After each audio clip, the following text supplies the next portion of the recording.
Hey there everyone, hope you're having yourselves a wonderful day wherever you are. It's Timmy M70 here and yeah, it's been a while, hasn't it? I apologize for that. Let's just say real life reared its ugly head and threw me for quite a bit of a loop lately. And well, throw in a good old dose of ooh shiny and well, here we are. So, what's new? Well, in the world of Warships, they have recently introduced Update 0.5.12, and among the changes that they've introduced include changes in the economies of aircraft carriers and for higher tier battles, which, from what I understand, has been met with mostly positive reviews. A new map called Shards, which I have already seen way too much of, and a bunch of other tweaks and fixes, and most importantly, they have also just started the 5th season of Ranked Battles. Now, Ranked Battles is a special game mode in which you fight in player versus player battles of 7 ships per side. And there's prizes involved here. There are flags and credits and doubloons, and if you're really good, an exclusive premium ship. So you can expect that the competition out there is pretty fierce. Now, personally, I'm not really excited about ranked battles this time around, and it's because when you start off fighting in tier 6 ships, and I have no problem with that whatsoever. I'm perfectly happy fighting in tier 6s like Aobas and Fusos and Molotovs and what have you. But when you get to rank 15, you can only play in tier 8 ships, and that is a little bit outside of my comfort zone. Just because I don't play a lot of tier 8 ships myself, and it's not because I have anything against the ships themselves, except for the grind once you get there. But it's just, to me, in random battles, they're just not all that much fun because the economics up until now were a bit screwy. Before this last update in Tier 8, if you were running a standard account, you pretty much had to have a really good game, even if you were on the winning side, to break even credits-wise. And throw in the possibility of facing a steady stream of Tier 10 opponents if the matchmaker is feeling especially trolly, and well, it can get pretty discouraging. Now, that doesn't mean that I'm not going to be playing ranked at all, it just means that I won't be playing it as much as I did last season. At least not until I shake the rust off and actually get used to playing higher tier ships again. And speaking of higher tier ships, this video is from Cruiser Oyado Kai, and I'm just going to call him Kai for short. And he is in a Shokaku, which is the Japanese Tier 8 aircraft carrier, on the map Two Brothers.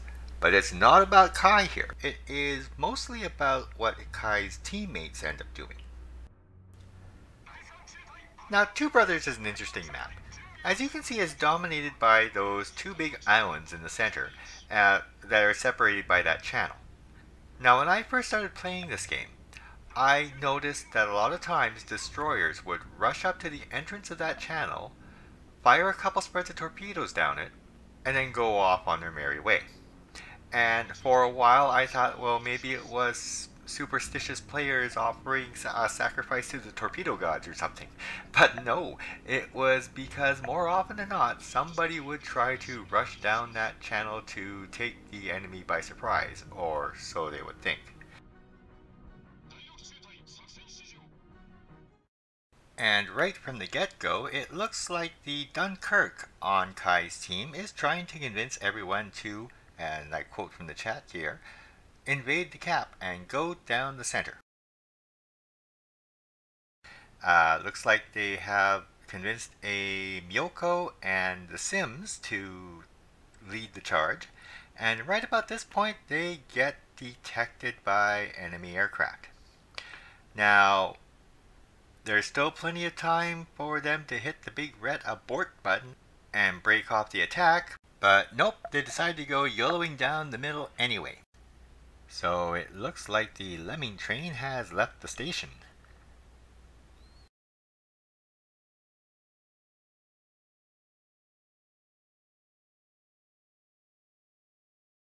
In the meantime, the rest of their team looks like they're pushing along the western flank, which seems to be the sensible thing to do. And Kai is busy trying to send his fighters against the enemy strike aircraft that are attacking his forces over to the east.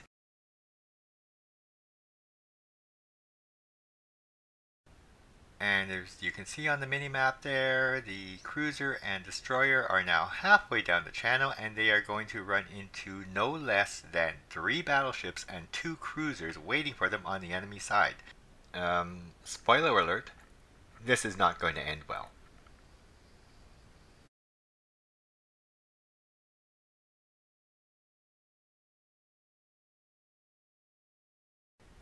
And you know, if I apologize if my voice sounds a bit muffled. I'm just face palming so hard right now.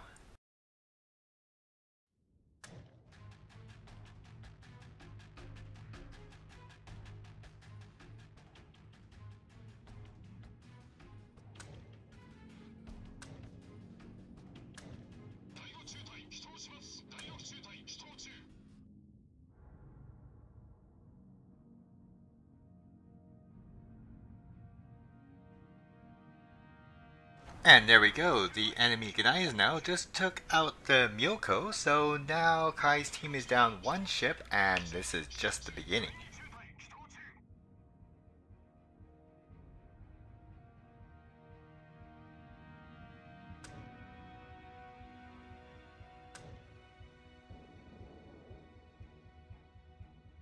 Now, another problem with attacking down that channel is that you have almost no room to maneuver to avoid any enemy attacks, so you are pretty much a sitting duck. And to make matters worse, when you do come out of that channel, you are basically exposing your broadside to anything that is waiting for you on the other side.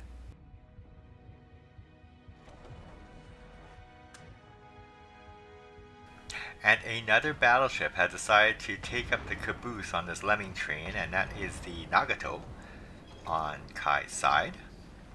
In the meantime, they have lost the... Yep, there goes the Sims.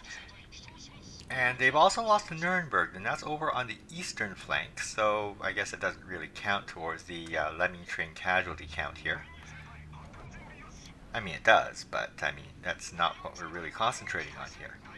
And there goes the Dunkirk. Looks like it was torpedoed by the Budyoni. That leaves just the Nagato coming up the channel and facing about half a dozen very angry enemy ships, plus a whole bunch of planes. Needless to say, he is going to have a very, very bad day, although he did manage to take out the Budyoni. So there is that. But it's less than 5 minutes into the match, and Kai's team is already down 3 ships and about 250 points.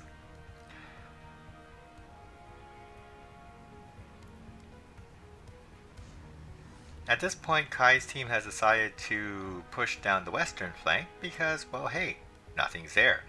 Everybody on the enemy team has decided to go to the eastern side of the channel. Oh, there goes the Nagato.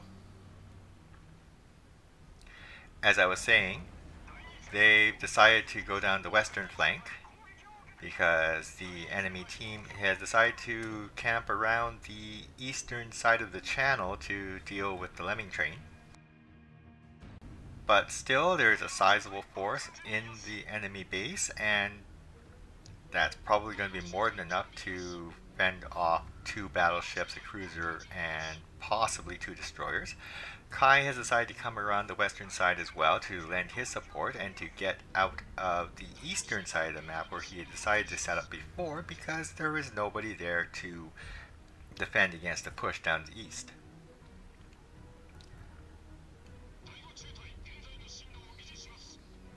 And a couple of the guys who participated in that rush were saying, well, if we hadn't been spotted by the carrier, it would have been different. That's true, but you had time to abort the attack if that were the case. Now, if you look here, there is an enemy York on very low health who has now decided to go up the channel. This is actually a good strategy at this stage of the game.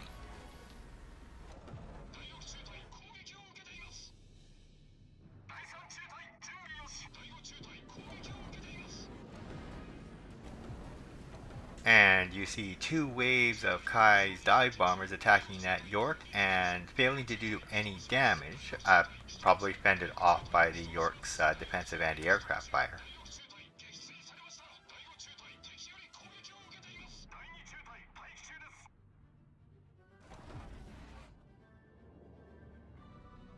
Now, as I was saying, attacking the channel at this stage of the game is actually a pretty good strategy, since by now, whatever surviving enemy ships you're going to face are going to be out on the flanks, and will probably not be waiting for you when you emerge from the other side.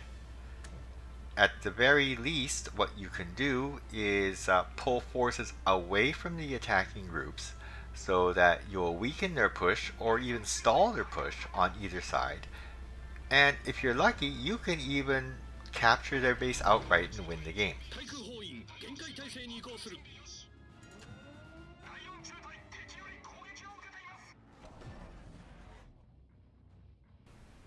To his credit, Kai is trying to fend him off by launching another squad of torpedo bombers at him, but he has his own problems as he's going to eat 2 torpedoes from the enemy carrier.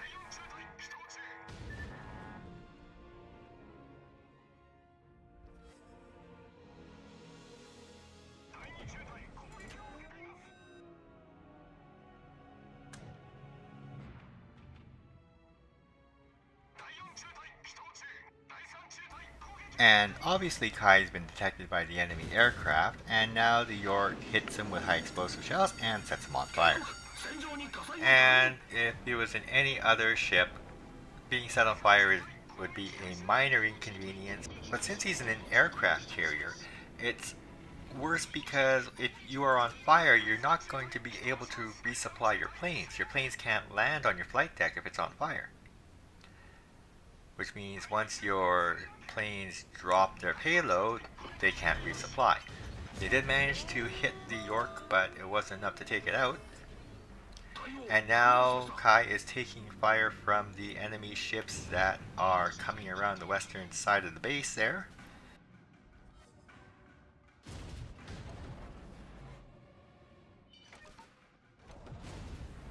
And you know, it's only a matter of time before Kai's battle is over here as well.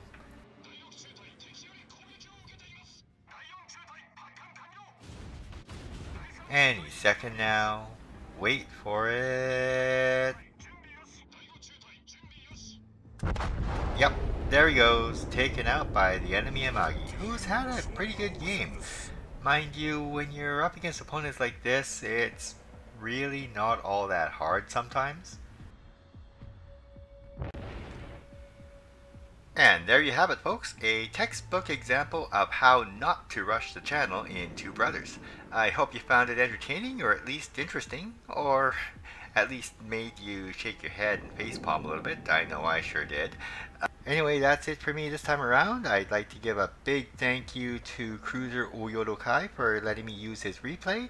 And as always, have fun on whatever it is you're doing out there, and I will see you on the battlefield.